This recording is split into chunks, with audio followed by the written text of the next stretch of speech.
할렐루야. 오늘도 하나님께서 주시는 그 말씀의 은혜가 우리 모두에게 함께 가득 차고 넘치시기를 주님의 이름으로 간절히 축원합니다. 저는 제가 개척 목회를 할 때부터 지금까지 계속해서 가능하면 강해 설교를 하려고 애를 쓰고 있습니다. 그것은 강해 설교가 주는 몇 가지 분명한 유익이기 때문에 그렇습니다. 어떤 유익이 있는가? 우선은 먼저 강해 설교를 하다 보면 이번 주는 어떤 본문으로 설교해야 되지? 이런 고민을 하지 않습니다. 왜냐하면 강해 설교라 함은 이미 설교 본문이 정해져 있기 때문에 이 정해진 본문만 충분히 제가 연구하고 기도하기만 하면 하나님께서 여러분들과 나눌 말씀을 충분히 주시더라고요. 그래서 이런 고민을 하지 않도록 하는 그 특별한 은혜가 강해 설교에 있기 때문에 저는 강해 설교를 좋아하곤 합니다. 강해 설교의 두 번째 장점은 말씀을 편식하지 않도록 도와줘요. 목회자인 저도 제가 설교하기 좋아하는 본문이 있는가 하면 설교하기에 좀 꺼려하는 본문도 분명히 있습니다.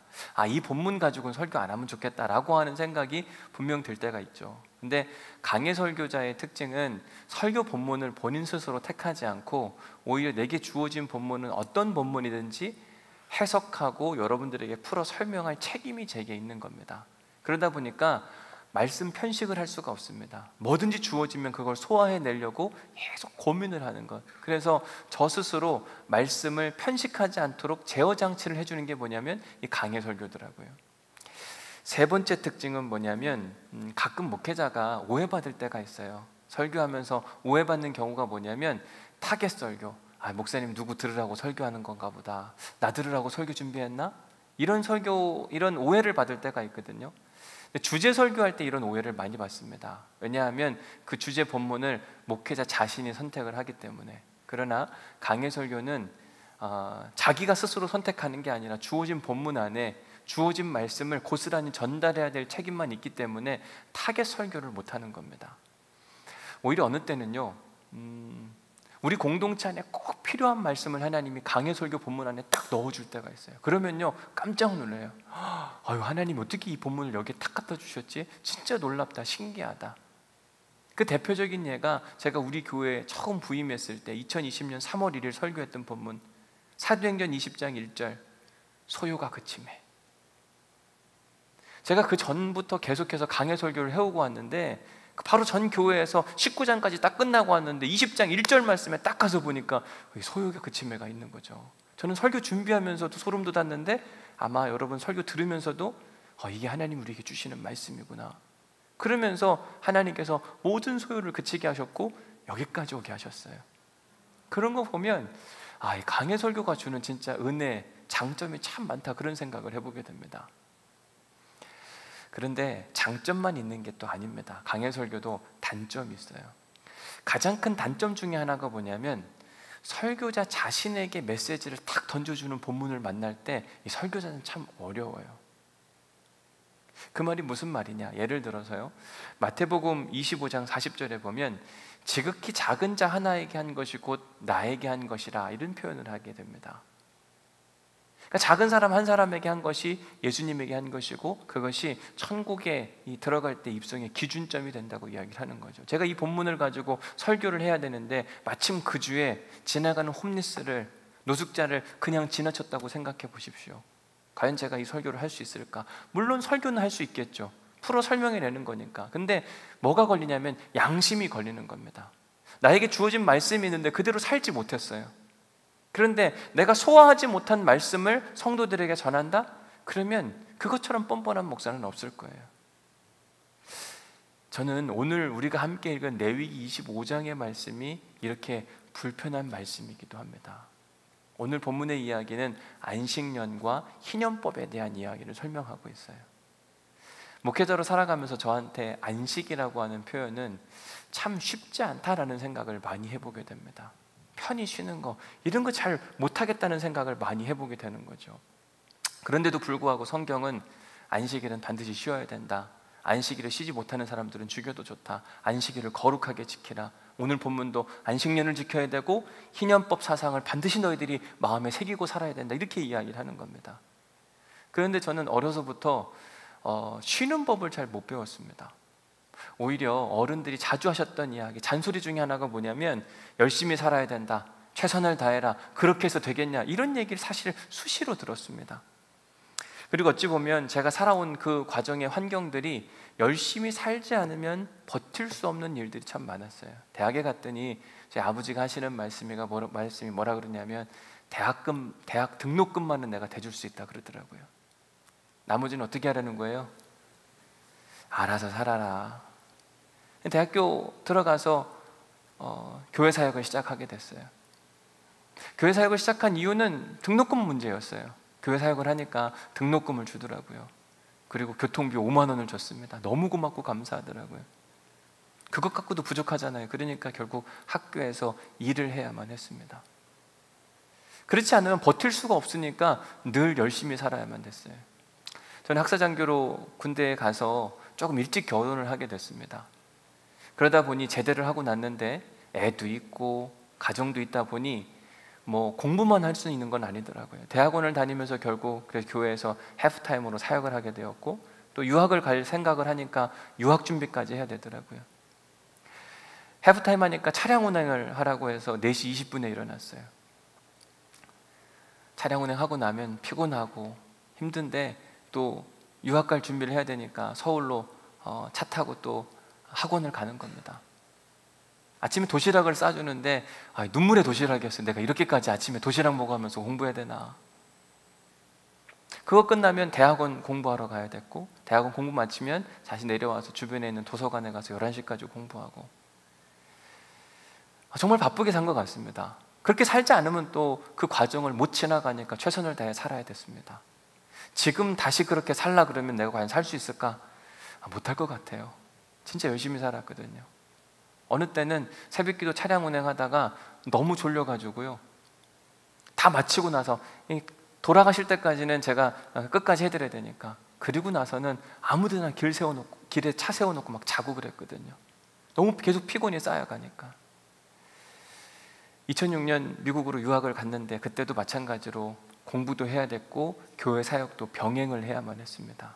참 어려웠어요. 특별히 개척을 하니까 해야 할 일이 왜 이렇게 많은지 몰랐습니다. 월요일부터 목요일까지는 공부를 했고, 금요일, 토요일, 주일은 전도도 하고 성경 공부도 하고 설교 준비도 하고, 그렇게 7년의 시간을 미국에서 보냈는데 뭐 쉴 새 없이 7년을 그냥 확 지나가더라고요. 한국에 왔더니 더 바빠요. 부목사로 사역을 했죠. 그리고 신학교에서 학생들 가르치죠. 지금처럼 방학이 되면 꼭 했던 일들 중에 하나가 선교지 가는 거였어요. 여기도 선교지 가고 저기도 선교지 가고 해야 할 일들을 찾아다니고 각종 집회, 세미나, 7년의 시간들이 얼마나 빨리 지나가는지 모릅니다.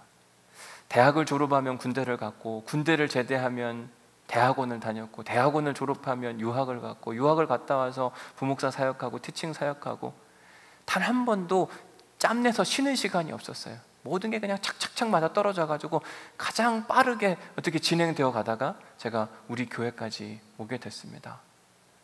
작년에 우리 교회 부임해서 이것도 뭐 만만치가 않고 해야 할 일이 참 많구나, 그런 생각을 해보게 됐습니다.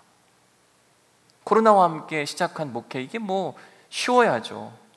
게다가 비대면 상황이 막 지속되고 50명 이하로 모이라고 그랬을 때 답답하기도 하더라고요. 지금 목회를 막 시작해서 얼굴을 대면해도 시원찮을 판에 50명 이하로 모여라, 안 되겠다 싶어가지고 제가 몇 부 예배까지 인도했는지 기억나세요? 몇 부까지 했죠?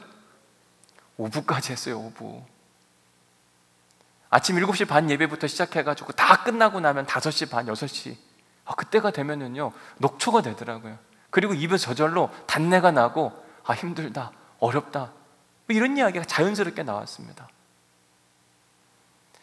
이렇게 살아온 저한테 오늘 본문 안식에 대한 설교는요 참 어렵다, 마음에 부담이 된다, 내가 순종해보지 못한 말씀을 여러분들한테 소화해서 설명해낸다는 게 참 어렵구나라는 생각을 많이 하게 되더라고요. 그래서 제가 지난주에 일부러 사실 휴가를 갔다 온 거예요. 야, 내가 쉬지 않고 이게 설교가 가능하냐, 진짜 쉬어보자, 이런 마음 가지고 이 안식에 대한 설교도 한 주로 미루고 이 설교를 같이 쉬고 난 다음에 설교해야 되겠다. 쉬어보니까 어떠냐 저한테 물으시면 너무 좋더라고요. 이렇게 좋은 건데 왜 이렇게 그동안 잘 못 쉬었을까라는 생각이 들기도 했습니다. 그러면서 마음에 소원이 와서 생겼는데 휴가를 종종 다녀오면 참 좋겠다. 그래도 될까요? 별로 안 좋아하시는 것 같아요. 그렇게 하라고 해도 잘 못할 것 같기는 해요. 그러나 필요성도 있겠다라는 생각을 해보게 되는 거죠. 제가 레위기 23장을 여러분들에게 설교하면서 6가지 절기를 소개해 드렸습니다. 6월절로부터 시작해서 초실절, 칠칠절, 나팔절, 6가지 속죄일. 근데 사실 레위기 23장은요 6가지 절기만 소개하는 게 아니라 총 7가지 절기를 소개하는데, 제가 첫 번째 나오는 그 절기는 그냥 살짝 넘어갔어요. 왜냐하면 안식일에 설교하려고. 그 첫 번째 나오는 게 뭐냐면 바로 안식일에 대한 이야기. 레위기 23장 3절 말씀 가서 보겠습니다. 같이 읽습니다. 시작. 엿새 동안은 일할 것이요 일곱째 날은 쉴 안식일이니 성회의 날이라. 너희는 아무 일도 하지 말라. 이는 너희가 거주하는 각 처에서 지킬 여호와의 안식일이니라. 엿새 동안은 일을 할 것이고 일곱째 날은 안식일이니까 쉬어라. 여러분 6가지 절기, 그러니까 총 7가지의 절기를 레위기 23장에 소개하는데, 첫 번째로 안식일을 소개한다는 건 사실 안식일이 제일 중요하다는 이야기를 하는 겁니다. 안식일을 잘 지키는 사람은 6월절도 지킬 것이고 초실절도, 칠칠절도, 나팔절도, 속죄일도, 초막절까지 다 지킬 수 있다. 안식일이 그만큼 중요한 거거든요. 근데 출애굽기 35장에 보니까 이 안식일에 대한 이야기를 조금 더 강조해서 이야기를 합니다. 한 번 더 읽어볼까요? 시작. 엿새 동안은 일하고 일곱째 날은 너희를 위한 거룩한 날이니 여호와께 엄숙한 안식일이라. 누구든지 이 날에 일하는 자는 죽일지니. 레위기 23장 3절과 출애굽기 35장 2절 말씀은 아주 비슷합니다. 엿새 동안은 일을 하고 일곱째 날은 쉬어야 된다. 거룩한 날이다. 엄숙하게 그 날을 지켜라. 그런데 한 가지를 더 강조해서 출애굽기 35장이 이야기했습니다. 뭐라고 이야기했죠? 그 날을 지키지 않는 자는 누구든지 어떻게 하라고요? 죽일지니라, 이렇게 이야기합니다. 무서워요. 사실 이 안식일이라고 하는 건 우리가 선택해서 지킬 수도 있고 못 지킬 수도 있고 이런 차원의 문제가 아닙니다. 반드시 지켜야 된다. 누구든지 이 날에 일하는 자는 죽일지니. 유대인들에게 이 안식일이라고 하는 날은 의무였지 선택의 날이 아니었습니다. 이건 자신의 생명과 직결된 아주 중요한 법적인 원칙이었어요. 그래서 민수기 15장에 보면 이스라엘 자손이 광야에 거류할 때에 안식일에 어떤 사람이 나무하는 것을 발견한지라. 필요하니까 나무를 했겠죠. 불을 떼야 되니까. 근데 나무한 그 사람을 발견했을 때 그 나무한 자를 발견한 자들이 그를 모세와 아론과 온 회중 앞으로 끌어왔으나 어떻게 처치할지를 지시한 받지 못한 고로 가두어 두었대요. 그때 여호와 하나님이 말씀하십니다. 같이 읽어보겠습니다. 시작. 여호와께서 모세에게 이르시되 그 사람을 반드시 죽일지니 온 회중이 진영 밖에서 돌로 그를 칠지니라. 여호와 하나님이, 모세가 이야기한 게 아니라 여호와 하나님이 말씀하실 때 안식일날 나무한 사람 어떻게 하라고요? 돌로 쳐 죽이라고 이야기합니다. 하나님 너무 무자비한 거 아닌가? 사랑과 자비와 용서가 많으신 분이신데 무슨 안식일에 나무 한 번 했다고 돌로 쳐 죽이나? 이게 그렇게 중요한 범죄인가? 왜 하나님은 이렇게 안식일에 대해서 민감하게 반응하시는 것일까? 이유가 있겠죠. 그 이유가 뭔가? 오늘 설교 제목을 보십시오. 뭐라고 되어 있는가? 뭐라고 되어 있습니까? 잘 먹고 잘 사는 법. 여러분 잘 먹고 잘 살고 싶으시죠? 아니에요? 이게 안식일 법하고 연결되니까 이게 말을 못하겠습니까? 잘 먹고 잘 살고 싶지 않으세요? 우리 모두의 다 소원이라고 저는 생각이 들어요. 근데 성경은 잘 먹고 잘 살려면 안식일은 반드시 쉬어야 된다. 왜 그런가? 그 이유를 저는 창세기 1장에서 찾아보고 싶습니다. 여러분 창세기 1장은 우리가 잘 아는 것처럼 천지 창조에 대한 이야기, 하나님께서 태초에 천지를 어떻게 창조하셨는지에 대한 이야기를 자세히 다루고 있습니다. 창조 이전의 세계를 이미 전에도 말씀드린 바가 있는데 성경은 이렇게 이야기합니다. 태초에 천지를 창조하시는데 그 이전의 상태, 흑암과 혼돈과 공허와 두려움이 가득했다. 저는 이걸 한 단어로 표현하면 무질서한 사회였다. 그런데 그때 하나님께서 등장하셔서 그 무질서한 상태를 질서로 바꿔 만들어 주시는데, 말씀을 통해서 하늘과 바다를 나누시고 밤과 낮을 나누시고, 그러면서 하나님 보시기에도 아름다운 세상이었고 세상 사람들이 보기에도 아름다운 세상을 만드셨습니다. 여기까지는 좋아요. 천국이에요. 그런데 이 천지창조하신 하나님이 6일 동안은 그 천지창조 사역을 하시는데 7일째 돼서는 안식하시면서 아무것도 안 하셨어요. 스탑! 멈춰서 가지고 그냥 가만히 계시는 겁니다. 아니 왜 6일 동안 일하시고 7째 날은 그렇게 안식, 편히 쉬신 것일까? 하나님 6일 동안 열심히 일하니까 마지막 날 7일째는 좀 쉼이 필요해서 쉬셨나? 만약 그렇다고 한다면 하나님은 전지전능하다고 표현할 수가 없습니다. 왜냐하면 6일 동안 일하고 힘들고 피곤해서 쉬는 분이 무슨 전지전능한 분이에요. 그럼 하나님 왜 쉬었지? 그 쉼의 이유가 뭘까? 창세기 1장 27절에 있습니다. 같이 읽어보겠습니다. 시작. 하나님이 자기 형상 곧 하나님의 형상대로 사람을 창조하시되 남자와 여자를 창조하시고. 하나님이 인간을 창조하시는데 하나님의 형상대로 창조하셨다. 즉 우리는 하나님의 형상을 닮은 거예요. 그러니까 우리가 행복하려면 하나님처럼만 살면 되는 겁니다. 하나님은 행복의 근원이고 우리에게 행복을 선물해 줄 수 있는 분. 그러니까 우리가 하나님처럼만 살면 우리는 참 행복해질 수 있거든요.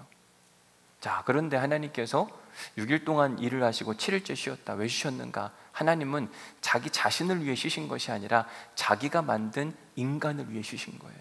그 말이 뭐냐? 하나님이 쉬셨으니까 우리 인간도 쉬어야 된다. 미르바 던이라고 하는 이 영성신학자는 이 안식에 대한 이야기를 하면서 안식일의 리듬이라고 하는 표현을 썼어요. 우리 인간에게는 유한함이 있는데 하나님과는 다른 겁니다. 하나님은 무한하시기 때문에 뭐든지 가능하고 쉼이 필요하지 않으세요. 그런데 우리 인간은 쉼이 필요한 겁니다.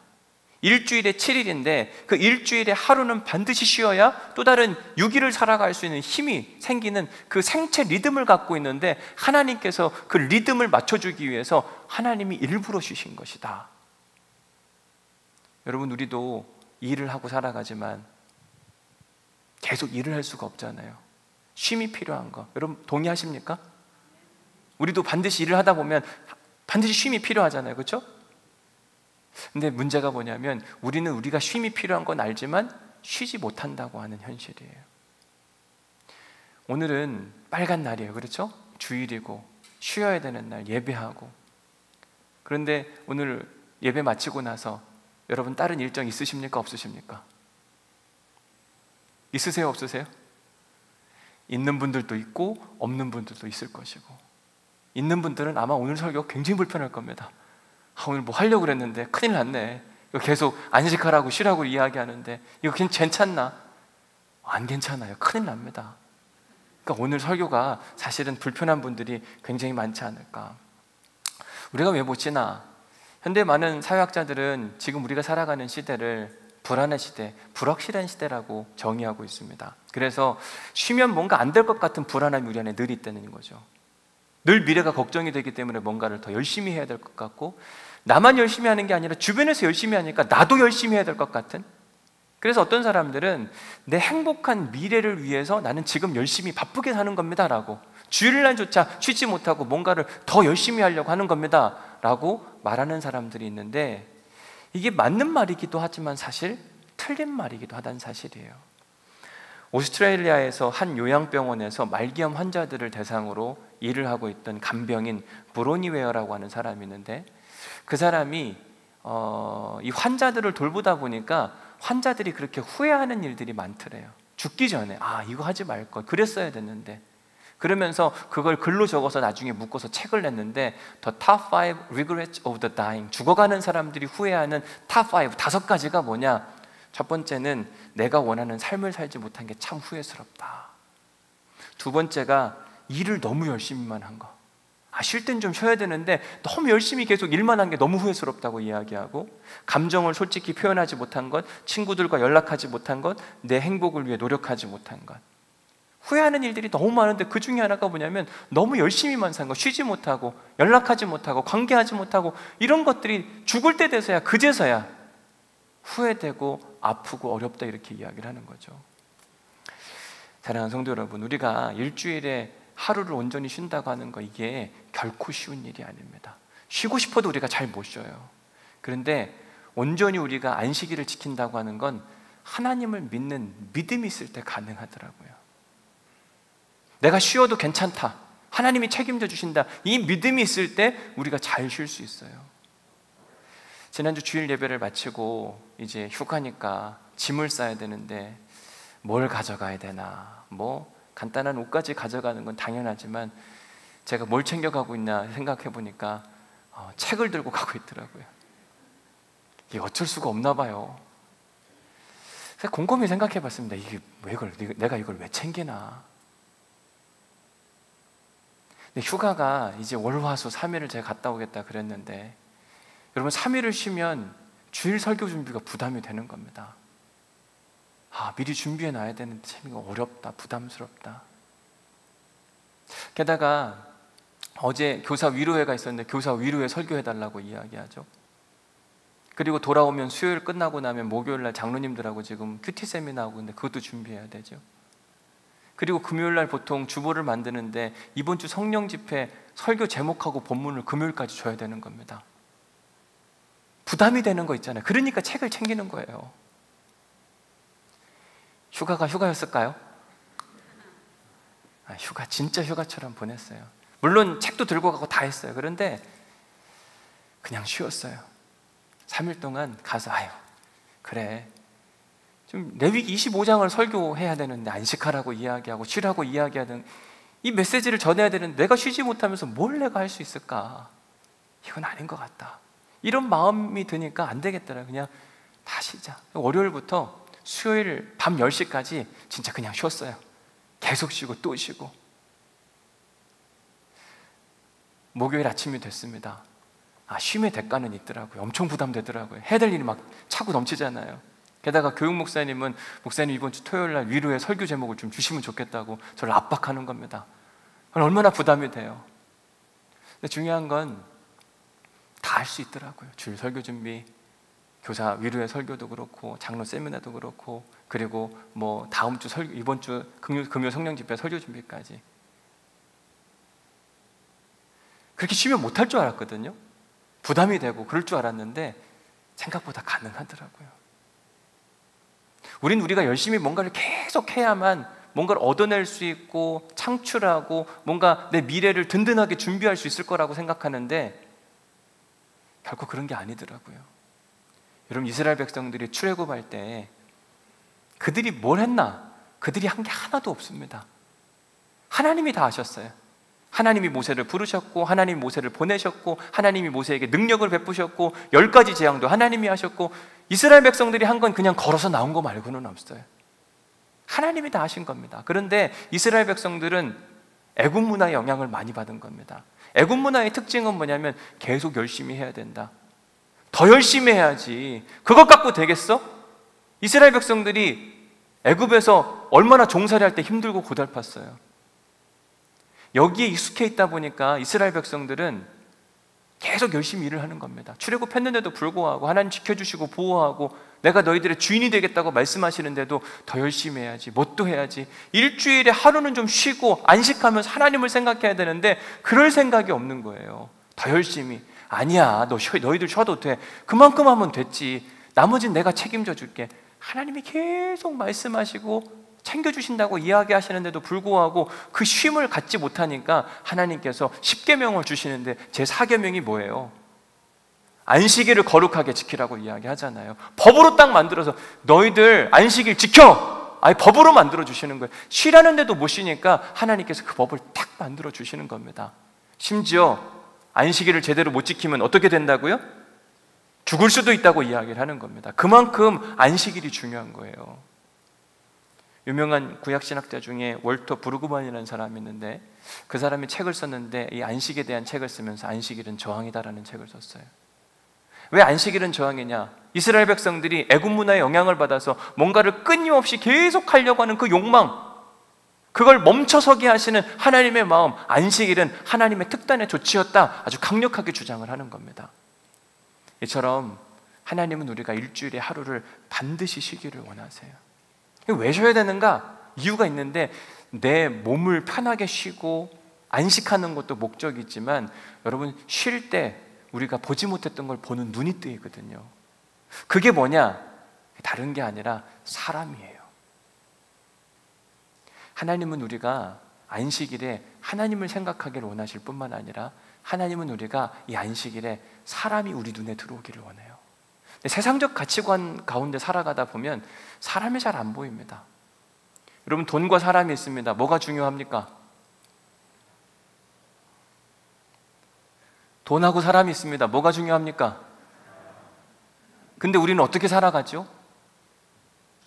명예하고 사람이 있는데 내 명예를 얻기 위해서 사람을 너무 쉽게 생각하는 모습들, 세상적 가치관에 매몰되어 있다 보면 이 멈출 수가 없어요. 그런데 주일이 되면, 성경을 읽다 보면, 하나님의 관심이 우리의 관심이 되다 보면 첫 번째로 하나님이 보이고 두 번째로는 사람이 보이는 겁니다. 우리 주변에는 사람이 보여요. 저 사람 왜 그렇게 울지? 왜 저 사람 아프지? 왜 저 사람 이번 주에 안 나왔지? 사람에 대한 관심이 생기기 시작을 하는 겁니다. 나 아닌 타인의 존재에 대한 궁금증과 기도와 하나님이 우리에게 안식일을 요구하시는 이유가 바로 거기 있는 거예요. 안식일에 먼저 하나님을 생각하고 안식일에 쉬면서 나 아닌 타인의 존재에 대한 눈을 들어서 한번 바라보는 거. 여러분 한번 보십시오. 옆에 누가 있나 보이세요? 뒤에도 보시고 한번 보세요. 여러분 옆에 있는 사람 기도 제목 아십니까? 어떤 사람은 옆에 있는 분이 누군지도 모를지도 몰라요. 나밖에 모르고 살아가니까. 그런데 안식일이 하는 일은 뭐냐면 철저하게 지금 여기 멈춰서라 이야기하면서 하나님을 생각하게 하고 타인을 생각하게 하는 아주 강력한 힘이 바로 이 안식일이에요. 오늘 우리가 함께 읽은 레위기 25장 말씀에 보면 안식년에 대한 이야기가 나옵니다. 하나님은 이스라엘 백성들이 젖과 꿀이 흐르는 땅에 가서 이제 농사를 짓게 될 텐데 6년 동안은 그 젖과 꿀이 흐르는 땅에서 너희들이 파종해도 좋다, 포도원 관리해도 좋다, 풍성하게 먹고 즐겨라. 그런데 7년째 되는 해가 되면 스탑, 멈춰서야 된다. 아무것도 하면 안 된다. 그러면서 그때를 뭐라고 표현하냐면 5절 말씀, 이는 땅의 앙신령이 됨이니라 이렇게 이야기해요. 이 표현이 아주 의미심장합니다. 땅의 안식년이 됨이라. 여러분 그걸 아셔야 돼요. 우리도 쉼이 필요하지만 땅도 쉼이 필요합니다. 우리가 발을 딛고 사는 이 땅도 쉼이 필요한데 우리는 땅에게 쉼을 줄 생각을 하지 않습니다. 더 많이 막 일을 시키려고 애를 써가요. 왜 그런가? 더 많은 생산량을 얻기 위해서, 더 많은 부를 창출하기 위해서, 우리의 더 많은 미래의 확실한 보장을 얻기 위해서 이 땅을 쉬지 않게 하는 겁니다. 그러니까 그 땅을 쉬지 않게 하려면 우리도 쉴 수가 없는 겁니다.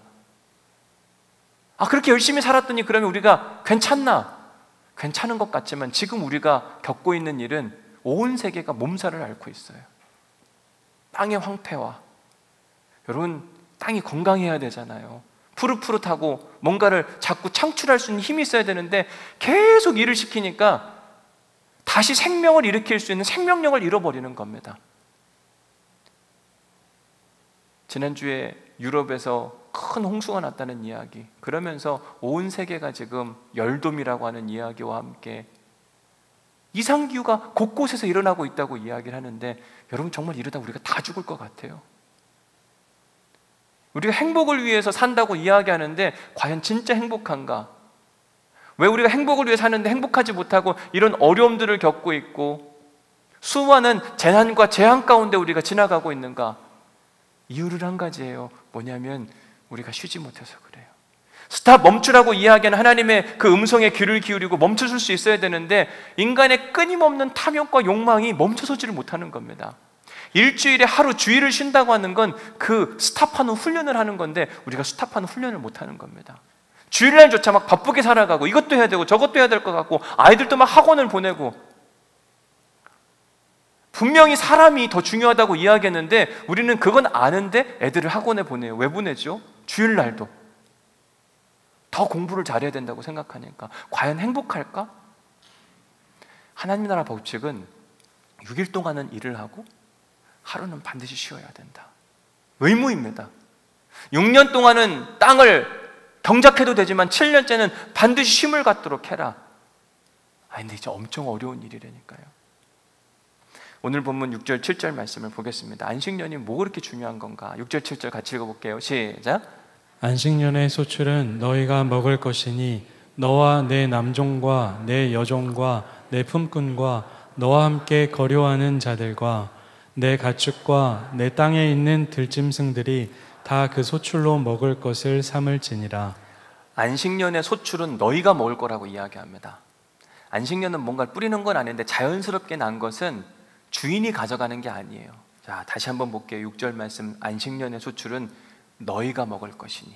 여기서 너희의 기준과 이 범주가 어디까지냐? 너 땅의 주인도 먹을 것이고 내 남종과 여종과 품꾼과 너와 함께 거류하는 거류민들, 나그네들과 여기를 넘어서지 않습니다. 여기서 끝나지 않습니다. 가축과 땅에 있는 들짐승까지 모두가 다 함께 먹고 마실 수 있도록 너희들은 안식년에는 멈춰서야 된다. 함께 나누어야만 한다. 이걸 반드시 훈련해야 건강한 공동체, 아름다운 공동체가 될 수 있다고 하나님 명령하시면서 안식일도 명령하셨지만 안식년도 명령하시는 거예요. 그런데 인간이 그렇게 하지 못하는 겁니다. 왜? 이 땅을 어떻게 돌려요? 이 땅에서 얻는 소출이 얼만데 계속 일을 하는 거예요. 내가 일을 하니까 남종과 여종도 일을 해야 되고 가축과 들짐승들도 어쩔 수 없이 쉬지 못하는 겁니다. 이게 인간의 비극을 만들어가는 거예요. 분명히 우리가 행복을 위해서 계속해서 일을 하는데 우리 나도 불행할 뿐만 아니라 주변에 있는 사람들도 불행하고 심지어 하나님이 만드신 모든 피조물들이 지금 아픔과 어려움을 겪고 있어요. 그 이유가 뭘까 생각해 보면 이 쉼과 연결점이 있는 겁니다. 사랑하는 성도 여러분, 우리가 성경대로 안식일을 갖고 성경대로 안식년 정신이 살아있고 성경대로 이 희년법 정신만 살아있다고 한다면 우리 안에 우리 모두가 잘 먹고 잘 살 수 있거든요. 오늘 설교 제목이 뭐라고 그랬죠? 잘 먹고 잘 사는 법. 거기에 근데 주어가 빠졌어요. 누가? 내가 잘 먹고 잘 살려면 안식일도 일해야만 합니다. 그렇지 않아요? 내가 잘 먹고 잘 살려고 하니까. 그런데 우리가 잘 먹고 잘 살려고 한다면 함께 쉬고 함께 나누고 이 정신이 살아있어야 된다. 오늘 우리가 읽진 않았지만 이 8절 이하부터는 희년법에 대한 이야기가 나옵니다. 1절부터 7절까지는 안식년에 대한 이야기고 8절 이하부터는 희년법 정신을 이야기하는데 8절 말씀 한번 읽어볼게요. 시작. 너는 7 안식년을 계수할지니 이는 7년이 7번인즉 안식년 7번 동안 곧 49년이라. 1년 안식년이 6년 플러스 1년이잖아요. 7년이잖아요. 그런데 그걸 7번 계수하라고 했으니까 총 몇 년이요? 49년이 되고 그 다음 해가 되면 희년, 주블리, 자유의 날을 선포하라고 이야기를 합니다. 자, 그래서 10절 말씀에 가서 보면 너희는 50년째 해를 거룩하게 하여 그 땅에 있는 모든 주민을 위하여 자유를 공포하라. 이 해는 너희에게 희년이니 너희는 각각 자기의 소유지로 돌아가며 각각 자기의 가족에게로 돌아갈지며. 여러분, 희년이 되면 이스라엘 백성들이 하는 일의 가장 중요한 첫 번째가 뭐냐면 멈춰서는 겁니다. 스탑. 그리고 각자 자기의 자리로 돌아가는 거예요. 이 희년 정신이 우리한테 주는 메시지 중에 하나가 뭐냐면 이것도 참 쉽지 않은 겁니다. 우선 안식년은 6년을 일을 하고 1년을 쉬는 거라 그랬잖아요. 자, 그런데 그걸 7번 더 하라 그랬습니다. 그럼 49년째 해는 일을 하는 해입니까? 쉬는 해입니까? 쉬어야 돼요. 근데 50년째도 쉬래요. 그럼 몇 년을 쉬는 거예요? 2년을 쉬는 겁니다. 농사 짓는 사람들한테 2년을 쉰다는 건 결코 쉬운 일이 아니에요. 그런데 하나님은 내가 책임질 테니까 49년째도 쉬고 50년째도 쉬어. 여러분, 분명히 땅이 있습니다. 경작하면 뭔가를 얻을 수도 있어요. 그런데 여기다 씨를 뿌리지 않고 추수를 하지 않는 건 하나님을 믿는 믿음이 필요한 겁니다. 그 믿음이 없는 사람은 나 먹고 살 거 없으니까 일단 뿌려보자. 조금 얻어가지고 가져가는 겁니다. 하나님은 철저하게 안식일도 지키고 안식년도 지키고 심지어 희년까지 지켜야 된다. 어떤 때 보면 하나님이 정말 억지를 쓰는 것 같아요. 무슨 이런 일들을 시키시는가. 훨씬 더 많이 풍성한 걸 걷어서 더 나눠주라고 하면 좋을 텐데 왜 49년도 쉬고 50년째도 쉬라고 이야기하는가. 말이 안 된다고 생각할 때가 분명히 있어요. 근데 더 말이 안 되는 이야기가 그 이후에 계속 나옵니다. 13절 말씀 가서 읽어볼게요. 시작. 이 희년에는 너희가 각기 자기의 소유지로 돌아갈지니라. 이 희년에는 각기 자기의 소유지로 돌아가래요. 이스라엘 백성들은 하나님이 주신 땅이 있었어요. 각 지파별로 어디를 점령해라, 어디를 점령해라. 그리고 각 가문별로 너희는 여기 살고 너희는 여기 살고 각자에게 주어진 땅이 있었습니다. 근데 살다 보면 이런저런 일들 때문에 자기에게 주어진 땅을 팔 때도 있잖아요. 그런데 유대인들하고 우리하고 다른 토지법이 있는 게 뭐냐면 50년째가 되면 자기가 받은 땅을 다시 돌려받는 거예요. 예를 들어 볼게요. 제가 우리 교회가 대천로 98번 길이에요. 이 토지를 제가 제 땅으로 갖고 있다고 쳐봅시다. 근데 뭔가 일이 있어가지고 너무 힘들어서 이 땅을 돈을 받고 팔았어요. 돈이 필요하니까. 그러면 우리 자본주의 논리로는 이게 제 땅입니까? 남의 땅입니까? 남의 땅이 된 거예요. 제가 돈을 주고 사지 않는 이상은 이건 제 땅이 더 이상 아닌 겁니다. 그런데 유대인들의 희년법 사상에는 50년째가 되면 이게 다시 제 땅으로 돌아오는 겁니다. 여러분 이게 이해가 되세요? 다시 한번 13절 읽어보면 이 희년에는 너희가 각기 자기의 소유지로 돌아갈지라. 너희들이 잃어버린 땅도 다 자기의 것으로 돌아갈 수 있다. 노예들도 마찬가지로 남의 집 노예였는데 이때부터는 다 자유를 얻을 수가 있는 겁니다. 가끔 보면 하나님이 우리에게 주시는 법은 이해할 수 없을 때가 참 많아요. 하나님 뭐라고 이야기하냐면 원수를 사랑하라고 이야기합니다. 어떻게 원수를 사랑해? 원수는 물리쳐야죠. 왼뺨을 치면 어떻게 하라고요? 오른뺨을 돌려대라고요. 오리를 같이 가자 그러면 몇 리를 같이 가주라고요? 10리를 같이 가주라고 이야기해요. 그렇게 바쁘고 힘들고 어려운데 안식일을 지키라고 이야기를 합니다. 50년째가 되면 모든 사람들에게 각자 자기의 땅으로 돌려주라고 이야기해요. 근데 이게 뭐냐면 하나님 나라 법칙이에요. 원리입니다. 이게 우리가 순종할 수 있을까?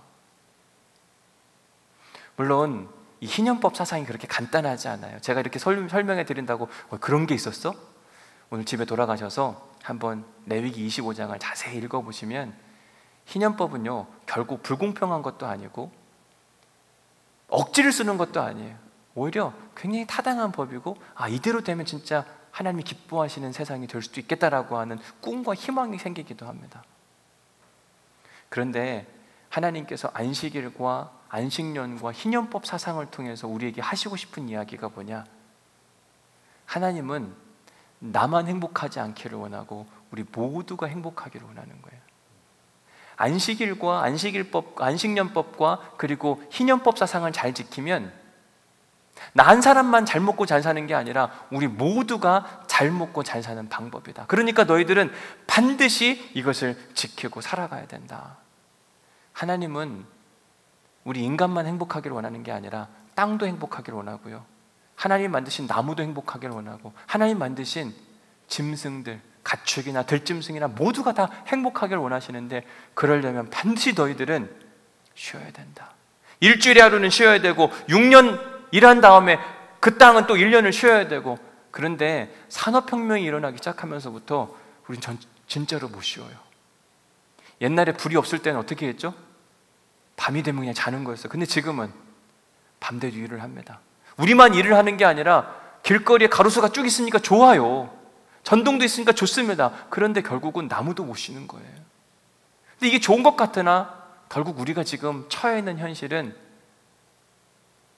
곧 지구에 큰 재앙이 찾아올지도 모른다는 이야기를 너무나도 많이 듣고 있어요. 이걸 멈출 수 있는 방법이 뭐냐? 다른 거 없습니다. 안식일을 제대로 잘 지키는 것. 안식일을 지키지 못하는 사람들은 죽여도 좋다고 이야기하는 이유가 뭐냐면 안 그러면 모두가 다 죽을 수 있기 때문에 그런 겁니다. 그만큼 하나님에게는 간절한 이야기예요.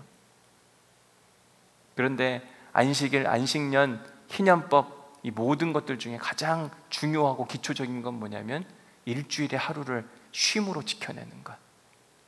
주일날 이 하루만큼은 온전히 하나님을 생각하고 하나님과 친밀한 교제를 나누고 하나님이 기뻐하시는 관심의 대상인 사람에게 주의를 기울이고 나머지 6일은 너희를 위해 살아도 되는데 이 한 날만큼은 하나님을 위해 살고 이 한 날만큼은 다른 사람을 위해서 시간을 내고 에너지를 쓰고 그렇게 새로운 인생을 살아보라고 훈련하는 날이 바로 이 안식일이라고 하는 겁니다.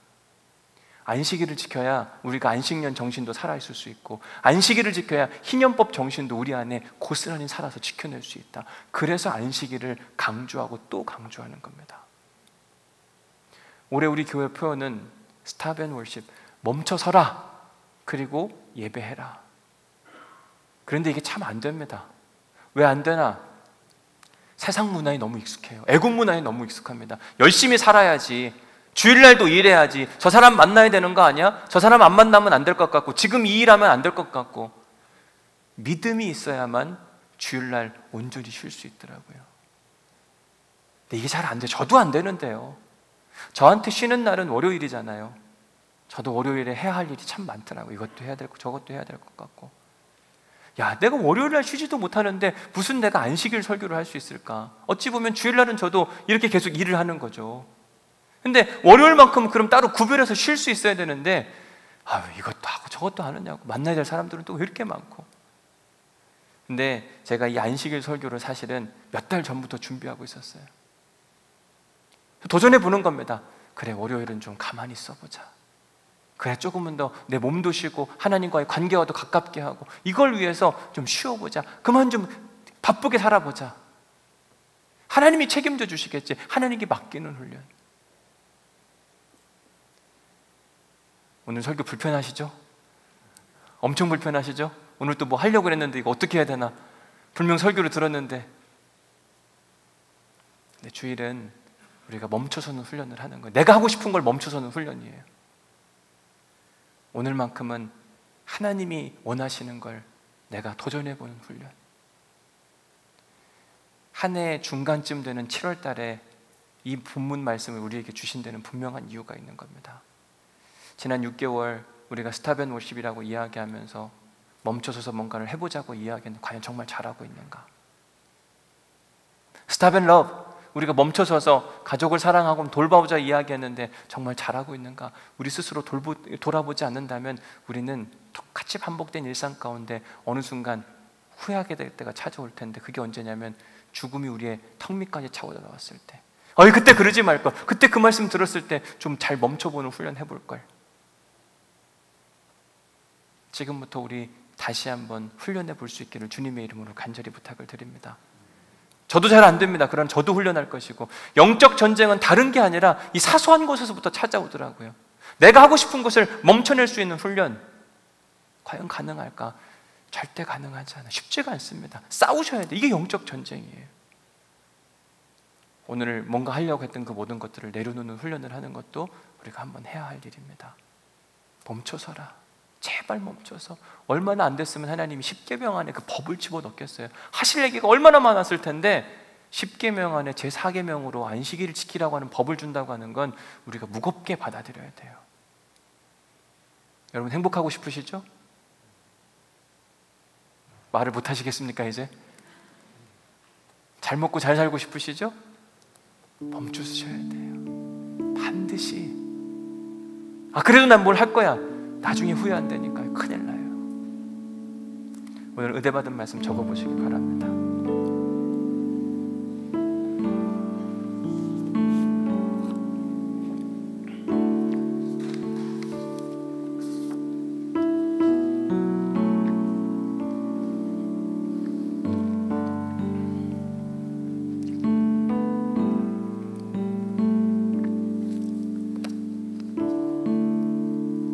두 번째, 주일인 오늘 당신에게는 무슨 계획이 있으십니까?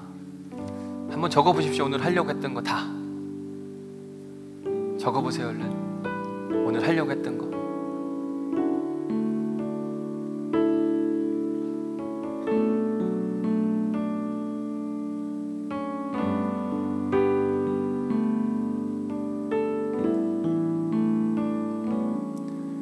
다 적으셨으면 거기다 X 치세요. 가위로 X표 이렇게 하세요. 그리고 옆다 쓰세요. 하나님과 함께하기, 가족과 함께하기. 주일은 하나님과 함께하는 날, 주일은 가족과 함께하는 날, 주일은 내가 돌보지 못했던 사람에게 관심하는 날. 이렇게 해야지. 내가 하고 싶은 거 하면 다 X 하셔야 돼요. 그러지 않으면 우리가 반드시 타락하고 죽어요. 큰일 납니다. 세 번째, 안식년 희년사상은 잘 먹고 잘 사는 방법이 아니라 누가 잘 먹고 잘 사는 방법이다. 앞에는 누굴까요? 내가 잘 먹고 잘 사는 방법이 아니라 우리가 잘 먹고 잘 사는 방법. 나 혼자 잘 먹고 잘 살려면 오늘 또 뭘 하셔도 됩니다. 근데 우리 하나님 나라, 하나님 백성, 하나님 만드신 피조 세계가 다 잘 먹고 잘 살려면 주일만큼은 반드시 쉬어야 된다. 잘 기억해 보세요. 쉬어야 사람이 보여요. 제가 어제는 장대현 학교라는 데를 다녀왔어요. 탈북민들이, 학생들, 탈북민 가정에 학생들이 있더라고요. 토요일 날은 바쁘니까 사실 주일 준비해야 되니까, 근데 미리 좀 준비해 놓고 휴가 갔다 왔는데 어떻게 다 했는지 저도 잘 모르겠어요. 주님이 하신 거예요. 토요일 날 가서 탈북민 아이들 옆에 밥 먹는 한 아이가 있었는데 이름이 뭐야? 몇 학년이야? 고등학교 2학년이래요. 자기는 한국에서 태어났다 그러더라고요. 엄마 아버지가 탈북했지만 한국에서 태어났다. 자기가 배다른 아이들이 북한에 있다는 이야기를 들었다. 근데 아버지가 집을 나갔다고 이야기하더라고요. 북한 남자들이 뭐 그런 거 같다 그러면서 자기가 이야기를 꺼내게 되고, 이렇게 토요일 날 이렇게 탈북민을 만나서 얘기한다는 게 저한테는 큰 은혜였어요. 좀 내가 바쁜 걸 좀 내려놓고 누군가를 바라볼 수 있는 눈이 생기니까 사람을 알겠고 이들을 어떻게 도와야 될지, 뭘 위해 기도해야 될지 조금 깨닫는 은혜의 시간이 되었던 그런 기억이 있습니다. 멈춰서면 사람이 보이고 진짜 행복한 일이 무엇인지를 깨닫게 되더라고요. 오늘 우리가 함께 부를 찬양이 행복이라고 하는 찬양입니다. 가사 내용을 보면 화려하지 않아도 정결하게 사는 삶, 가진 것이 적어도 감사하며 사는 삶, 내게 주신 작은 힘 나눠주며 사는 삶. 우리가 쉬지 못하고 계속 뭔가를 하는 이유는 화려하게 살려고 하기 때문에, 더 많이 가지려고 하기 때문에, 큰 힘과 능력이 막 차고 넘치기를 소망하기 때문에, 내가 군림하고 싶기 때문에 그런 거 아닐까? 네, 진짜 행복은 화려하지 않아도 정결하게 사는 삶, 가진 것이 적어도 감사하며 사는 삶, 내게 주신 작은 힘 나눠주며 사는 삶, 이것이 진짜 행복이라오. 저는 저를 포함해서 우리 모두가 행복하기를 간절히 소망합니다. 우리 모두가 다 잘 먹고 잘 살았으면 좋겠어요. 그러려면 안식일에 대한 고민과 생각을 다시 한번 해봐야 됩니다. 뭐 그렇게 바쁘냐? 왜 그렇게 바쁘게 살 수밖에 없냐? 내 관심과 내 지금 집중이 어디에 있느냐? 한번 돌이켜보는 이 찬양과 함께 우리의 믿음의 고백을 한번 주님께 올려드리도록 하겠습니다. 화려하지 않아도, 화려하지 않아도 정결하게 사는 삶, 가진 것이 적어도 감사하며 사는 삶, 내게 주신 작은 힘 나눠주며 사는 삶, 이것이 나의 삶의 행복이. 눈물 날 일 많지만, 눈물 날 일 많지만 기도할 수 있는 것, 억울한 일 많으나 주를 위해 참는 것, 짧은 작은 삶 주 뜻대로 사는 것, 이것이 나의 삶의 행복이라오. 이것이 행복이라오. 세상엔 알 수 없는 하나님 선물, 이것이 행복이라오. 하나님의 자녀로 살아가는 것, 이것이 행복이라오. 다시 한번 지난 한 주간의 삶도 돌이켜보시고 지나온 삶도 한번 돌이켜보면 좋겠습니다. 진짜 행복한가? 행복을 위해 산다고 이야기하는, 너무 바쁘게 살고 쉬지도 못하고, 물론 우리 중에 목사님 전 쉬고 싶어도 못 쉬는 사람이에요 라고 말하시는 분들도 계실 겁니다. 하나님이 위로해 주실 거예요. 그런 마음을 갖고 기도하시는 분들은 하나님께 위로를 받으시면 돼요. 얼마나 힘들면 쉬고 싶은데도 못 쉬겠어요. 그런데 어느 때는 내가 쉴 수 있음에도 불구하고 더 큰 욕망 때문에 더 화려하고 싶어서, 더 많은 힘과 능력을 갖고 싶어서 쉬지 않고 막 달려가는 욕망의 괴물이 되어서 행복을 추구하지만 막 맨날 씩씩거리고 불안해하고 염려하고, 그러면 안 돼요.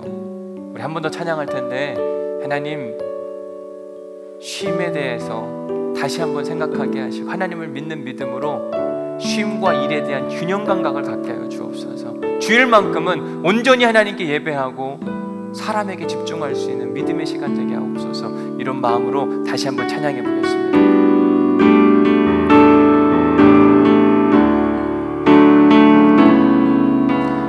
화려하지 않아도 정결하게 사는 삶, 가진 것이 적어도 감사하며 사는 삶, 내게 주신 작은 힘 나눠주며 사는 삶, 이것이 나의 삶의 행복이. 눈물 날 일 많지만, 눈물 날 일 많지만 기도할 수 있는 건 억울한 일 많으나 주를 위해 참는 것, 비록 짧은 작은 삶 주 뜻대로 사는 것, 이것이 나의 삶의 행복이. 이것이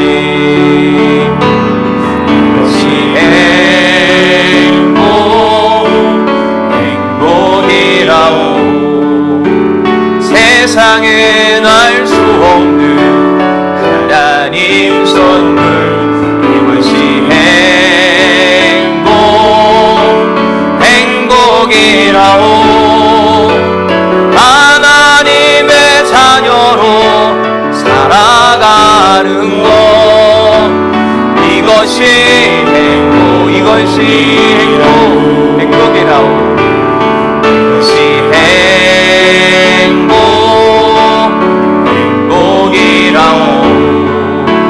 세상엔 알 수 없는 하나님 선물, 이것이 행복이라오. 하나님의 자녀로 살아가는 것, 이것이 행복이라오. 우리 시간 조용히 눈을 감고 하나님 행복하고 싶습니다. 잘 쉬고 잘 먹고 잘 살고 싶습니다. 정말 내가 잘 살았는지 한번 스스로 돌이켜보시고, 이 안식년, 안식일법 어떻게 내가 받아들일지 하나님 앞에 조용히 결단하면서 기도로 나아가도록 하겠습니다.